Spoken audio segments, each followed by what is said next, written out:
っくりレ夢ムです。ゆっくりマリサだぜ。Hi, Raimu Marissa. Hey guys. The paradox that could destroy the universe. ゆっくりしていってね。 Section 1. Hope. Here's a question that sounds simple. You build a time machine. You travel back to 1930. You find your grandfather, young, healthy, decades before he met your grandmother. And you stop him from ever having children. Your father is never born, which means you are never born, which means you never built the time machine, which means you never traveled back, which means your grandfather lived a normal life, which means your father was born, which means you were born, which means you built the machine, which means you went back, which means you stopped him, which means you were never born, which means you see the problem. This is the grandfather paradox. And it's not just a fun brain teaser. It sits at the heart of one of the most serious, most contested, most genuinely unresolved questions in all of physics. Is time travel possible? And if it is, what happens to the logic of reality itself? Section 2. The story begins. Let's be clear about what we're actually investigating here. The grandfather paradox is not a story about murder. It's not a moral question. It's a logical problem.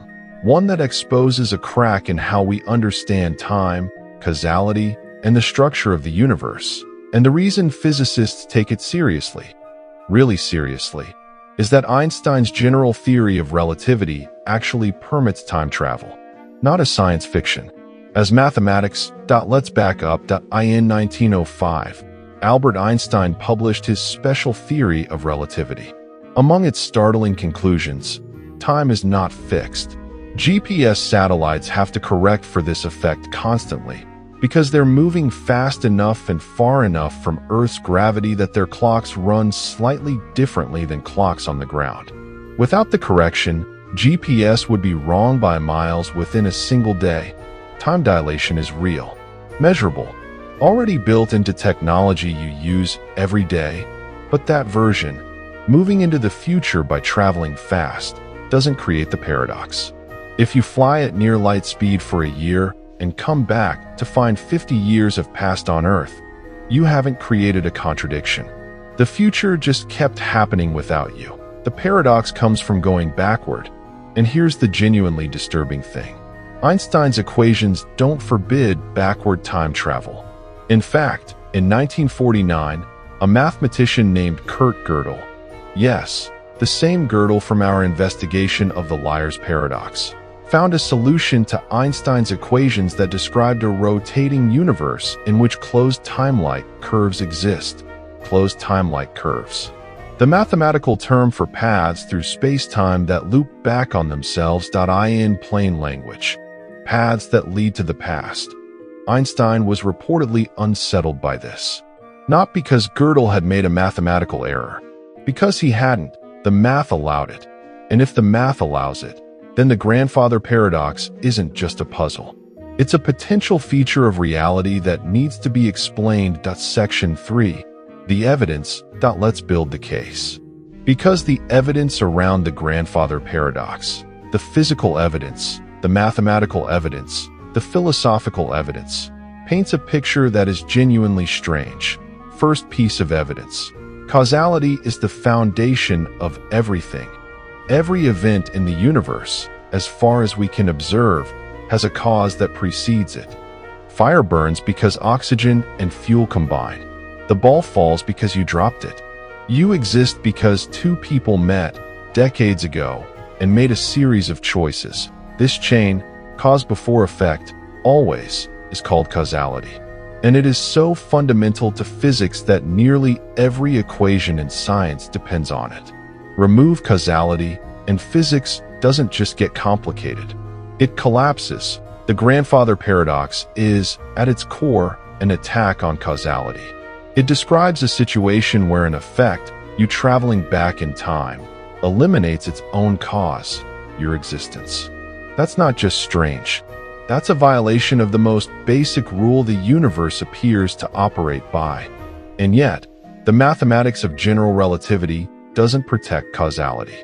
It doesn't have a built-in rule that says effects cannot precede causes.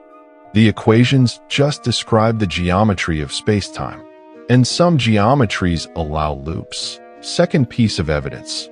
The paradox has a twin, the bootstrap paradox. While we're building the case, there's a second time travel paradox that investigators need to examine. It's less well known than the grandfather paradox, but in some ways even stranger. The bootstrap paradox, sometimes called the causal loop, works like this. You travel back in time and give Beethoven the sheet music to his Fifth Symphony. Young Beethoven studies it, learns from it, and eventually publishes it as his own work. A century later, someone finds the original manuscript, travels back in time, and gives it to Beethoven. The music exists. It's real. People have heard it, but where did it come from? Beethoven didn't compose it. He received it. You didn't compose it. You copied it from the existing manuscript. The music has no origin. It appeared from nowhere, looped through time, and created itself. This is not a contradiction in the same way the grandfather paradox is. Nothing blows up. Nothing cancels itself out. The loop is self-consistent, but something has been created from nothing. Information, an entire symphony, exists without ever having been created. That bothers physicists almost as much as the grandfather paradox does. It doesn't appear from nowhere. Third piece of evidence. Stephen Hawking's chronology protection conjecture, in 1992. Stephen Hawking, one of the greatest physicists of the 20th century, proposed something he called the chronology protection conjecture. It was a formal proposal that the laws of physics conspire, through some mechanism we don't yet fully understand, to prevent closed time-like curves from forming, to prevent backward time travel from becoming possible, not because the math forbids it, but because something, some physical effect, always intervenes to close the loop before it can be exploited. Hawking tested this idea with what's now called his most entertaining experiment, the time traveler's party. He held a reception, sent out the invitations after the party was over, specifying the exact time and place. His logic: if backward time travel ever becomes possible, someone from the future could attend. Nobody came, but he admitted this wasn't conclusive evidence. Future time travelers might have had better things to do, or they might not have received the invitations. Or backward time travel might require a machine that already exists at the destination, meaning you can only travel back as far as the first time machine. But nobody came. Then investigators found something that complicated the picture even further. Fourth piece of evidence. Quantum mechanics suggests the paradox may already be happening at the subatomic scale. Particles behave in ways that seem to violate ordinary causality. Quantum entanglement allows two particles to influence each other instantaneously across any distance, faster than light, which relativity says should be impossible. And in 2020, physicists at the University of Queensland published a paper describing a quantum experiment they called a grandfather paradox simulation. Using photons, particles of light, they modeled a situation where a particle travels back in time and interacts with its past self. The result? No contradiction emerged. The quantum system found a self-consistent solution without exploding or breaking down. The photon, faced with a paradox, just resolved it automatically.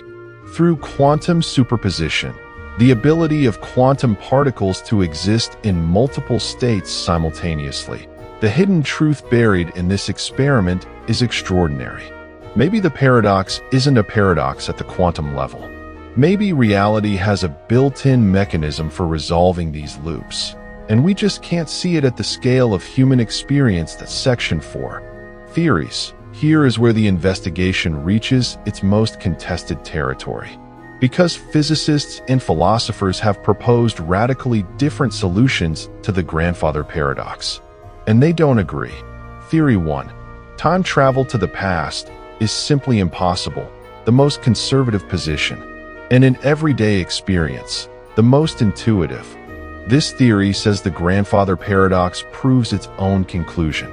Because traveling back and killing your grandfather produces a logical contradiction, and reality doesn't permit logical contradictions. Backward time travel must be physically impossible. End of story. The universe, somehow, always prevents the paradox from arising. Maybe a cosmic ray always disrupts the circuit. Maybe physics has some deep, not yet understood principle, like Hawking's chronology protection, that closes every potential time loop before it opens. The strength. Occam's razor. The simplest explanation for why we've never observed backward time travel is that it can't happen. The weakness. Impossible is a strong word in physics. Every time someone has declared something physically impossible, nature has eventually surprised them. And Gödel's mathematics remains on the table. The equations allow it. Theory 2. You can travel back, but you cannot change anything. The Novikov self-consistency principle. This is the theory that says, time travel is possible, but paradoxes are not. If you travel back, you can only do things that already happened. The past is fixed. You cannot kill your grandfather because you didn't. The timeline is self-consistent by definition. Russian physicist Igor Novikov formalized this in the 1980s. The principle states that the only events that can occur in a time loop are those that are self-consistent with the entire timeline. Under this theory, if you went back to kill your grandfather, something would stop you. Not a law of physics, but the accumulated weight of everything that has already happened. You might slip. The gun might jam. You might lose your nerve at the last moment. Not because the universe is protecting you, but because those things already happened and you already didn't kill him. The strength. Self-consistency is mathematically elegant. The 2020 quantum photon experiment supports this. The quantum system found the self-consistent solution automatically. The weakness. It removes free will from time travel entirely. You can go back, but you're just playing out a script that was already written. You have no actual power to change anything. For many people, a time machine that can't change the past isn't really a time machine at all. Theory 3. Every choice creates a new branch, the many worlds interpretation. This theory comes from quantum mechanics, and it's the one that movies love. The many worlds interpretation, first proposed by Hugh Everett in 1957, suggests that every quantum event that could go multiple ways actually goes all ways simultaneously. Each possibility becomes a separate branch of reality, a separate universe, applied to time travel. When you go back and kill your grandfather, you don't erase your own timeline.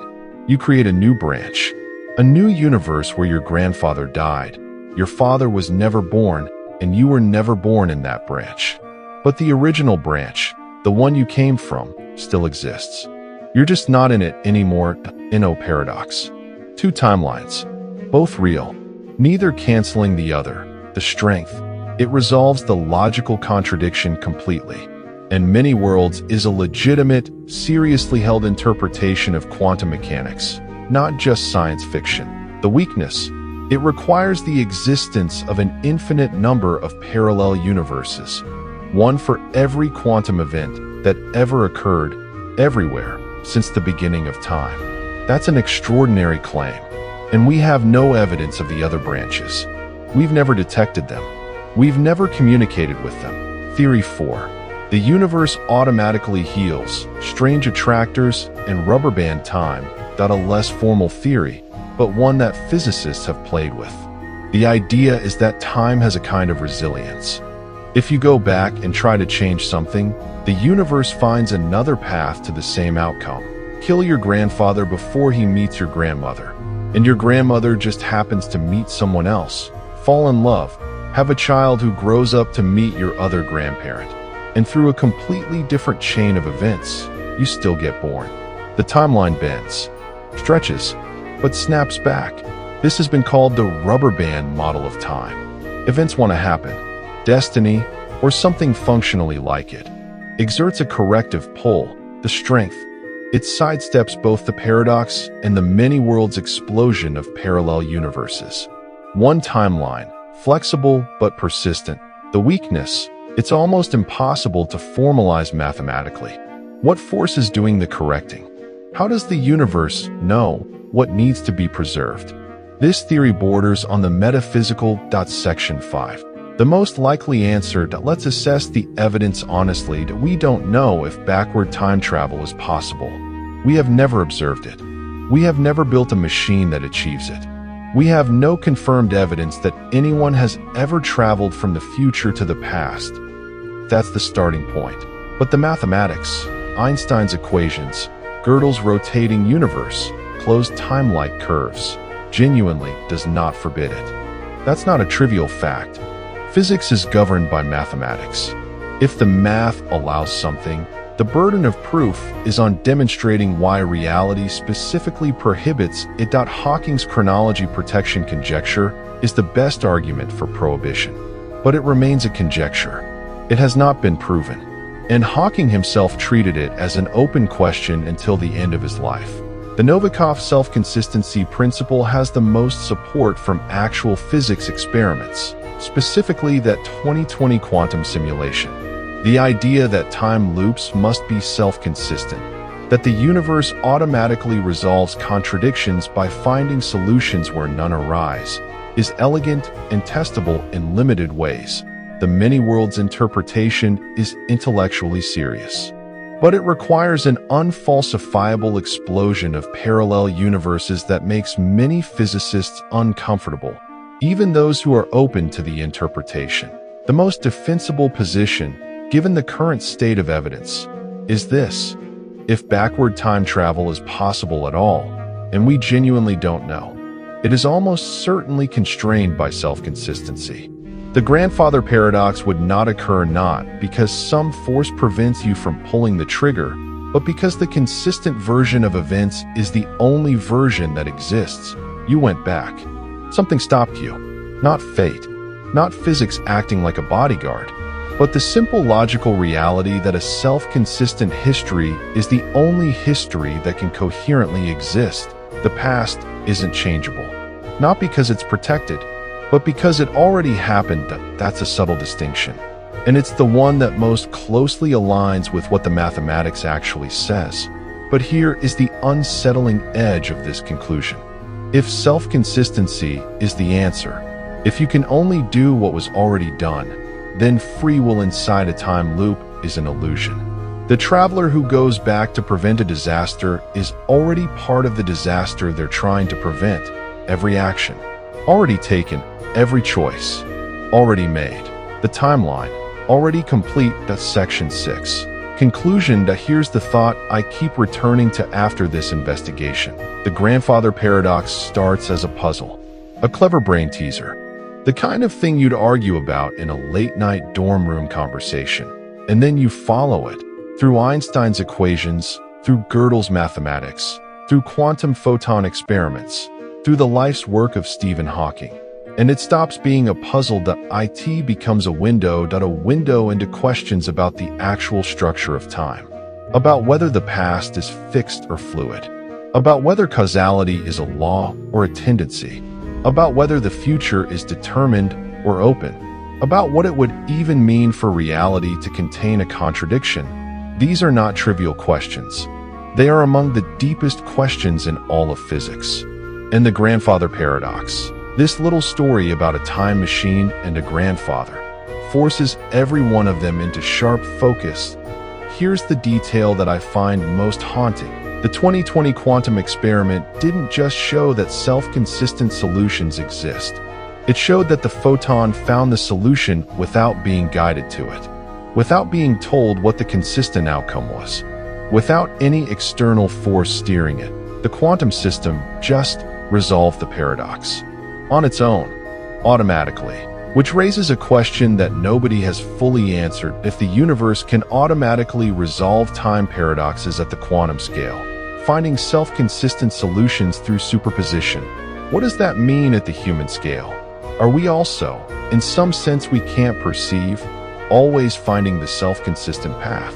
Are our choices, which feel free, which feel genuinely open, already threaded through a timeline that has no contradictions? Is the grandfather paradox not a problem to be solved, but a description of how things already work? Maybe time isn't a river you can redirect. Maybe it's more like a completed sculpture, fixed in all directions, past and future both already carved. And what we experience as the present is just the light moving across the surface. Or maybe backward time travel is simply impossible, the math notwithstanding, and none of this matters because you can never actually build the machine that we don't know. Hawking through a party. Nobody showed up, but the invitation is still out there.